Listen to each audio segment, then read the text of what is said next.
All right. Now let's move on to this area with Satchel. Tell us all that you know about Satchel. If you can make it more just first time you saw Satchel. First time, did you know who he was when you met him? Or did you just know him? No, I didn't know who he was, but I met him through my father. My father was a ball player, and he caught Satchel Paige when Satchel Paige was playing for Schultz's Tannery. And he played around here with several teams, and then they had what they called the Southern Black League.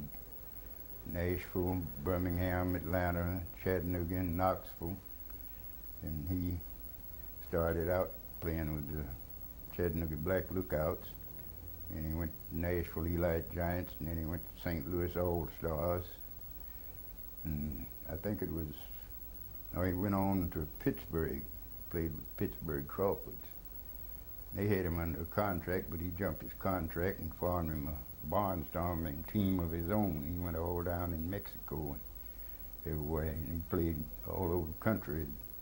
And later in his older years, he'd been so good. And then there's another one that came along, Josh Gibson.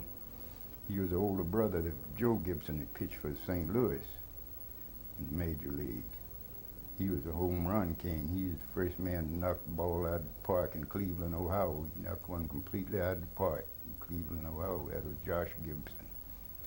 But there was quite a few good baseball players who never had a chance, because they never had a chance to go to the Major League like they did in later years. Roy Campanella, I knew him when he was playing in the Black League. We had some boys left here, Earl Gurley and Bughouse Norman. They left, after they left here and went north, well then they began playing in the league, but around here they're just playing in sandlot games. They left and went other parts of the country, and they got it in what they call the Black League. What made Satchmo so good in your opinion? Was it his speed, his control?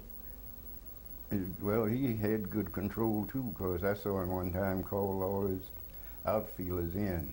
Didn't have nobody but three basemen, struck out every man that come up. He had good control and speed. And then in later years, what kept him going so long, he developed what he called a hesitation pitch. And it baffled the batters quite a bit, and he struck out quite a few men with that strategy that he was using. That is when he was playing with the Cleveland Indians. What would you call that? The hesitation pitch would be well, like he'd go into a wind-up, and then he'd all of a sudden he'd stop and just stand there, and before you knew anything, he'd done grab back and turn that ball.